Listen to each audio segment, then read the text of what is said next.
রাষ্ট্রের আন্ডারে পরিচালনা কি সেই রাষ্ট্রের নাম হচ্ছে স্বাধীন রাষ্ট্র রাষ্ট্রের নাম কি স্বাধীন রাষ্ট্র সেই স্বাধীন রাষ্ট্রের যে জনতা যে প্রতিষ্ঠাতা বলে বা যে মালিক আছেন ঠিক আছে মিস্টার মোল্লা ফিক্স স্যার বা প্রেসিডেন্ট ঠিক আছে তার আন্ডারে অনেকগুলো সংস্থা মানে অনেকগুলো ইনস্টিটিউট কিন্তু পরিচালনা করে যেমন ধরো প্রথম উপর থেকে নিচের মধ্যে বলছি প্রথমত হচ্ছে মেডিকেল কলেজ ঠিক আছে মেডিকেল কলেজ মানে যেখানে আমাদের মেডিকেল কলেজে স্টুডেন্টরা এমবিবিএস ডাক্তারি করতে যায় সেইখানে প্লাস হসপিটাল আছে তার সঙ্গে যেমন মেডিকেল কলেজ আপাতত আমাদের শান্তিনিকেতন মেডিকেল কলেজ আর হসপিটাল আছে একটা আরেকটা আছে ত্রিপুরা শান্তিনিকেতন মেডিকেল কলেজ আর হসপিটাল যেটা আমাদের বোলপুর শান্তিনিকেতন ওয়েস্ট বেঙ্গলে আছে আরেকটা হচ্ছে ত্রিপুরাতে আছে ঠিক আছে ওয়েস্ট বেঙ্গলে একটা ত্রিপুরাতে আর কি আছে এছাড়া আমাদের বিটেক কলেজ আছে ঠিক আছে ডিএমবিএড কলেজ আছে তারপর হচ্ছে প্যারামেডিক্যাল কলেজ আছে নার্সিং ইনস্টিটিউট আছে প্রায় অনেকগুলো তারপর হচ্ছে তোমার আইটিআই আছে তোমার উত্তরবঙ্গ থেকে শুরু করে একদম সাগর পর্যন্ত অনেকগুলো আইটিআই এছাড়া কি আছে কিছু প্রাইভেট তোমার স্কুল আছে নার্সিং হোম আছে সমস্ত কিছু আছে সমস্ত কিছু পরিচালনা উনি করেন এবার এই যে এতগুলো ইনস্টিটিউট সেই ইনস্টিটিউটে যদি আমি প্রমোশন করি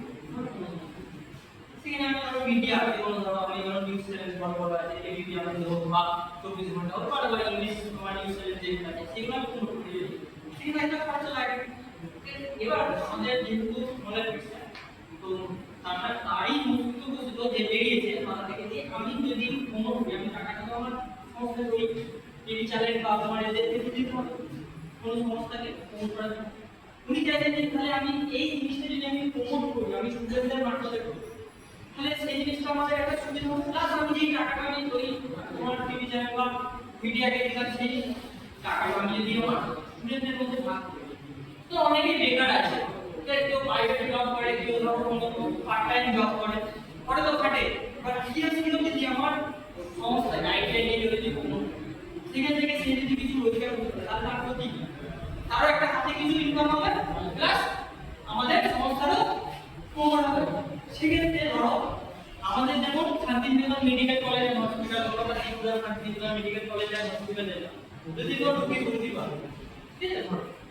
সেক্ষেত্রে কোনো রোগী ভর্তি হলো বা ডিএড ভর্তি হলো কেউ বা আইডিয়া ভর্তি হতে গেলো তোমাদের আশেপাশে অনেকেই ধরো যদি প্রচার করো কেউ যদি জানতে পারো আমার একটা কোনো পেশেন্ট আছে দুঃখ পেশেন্ট আছে আমি যদি সেখানে দেখাই ঠিক আছে সে তাহলে কি হবে সমগ্র একটা লাভ হবে প্লাস সেই দুঃখ পেশেন্টটারও সেই চিকিৎসা পেল সেখানে শুধু একটা কি না সেখান থেকে একটা অনলাইনে পেয়ে যাবে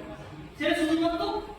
আমাদের পেশেন্ট ভর্তি ক্ষেত্রে সেক্ষেত্রে ডিএমবিএড এর ভর্তি ক্ষেত্রে বলো বা তোমার আইটিআই ভর্তি ক্ষেত্রে বলো পলিটেকনিক বা ডিপ্লোমা ক্ষেত্রে এই সংস্থা একটা কিছু অংশ মাধ্যমে তোমাদেরকে সেটা দিই তাহলে কি হলো সেখানে আমার সংস্থারও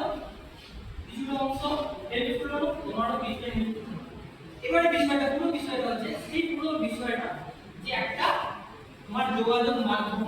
ঠিক আছে যে আমি জিনিসটা পুরো কথা বলতে সেটা কিসের মাধ্যমে সিটিএম এর মাধ্যমে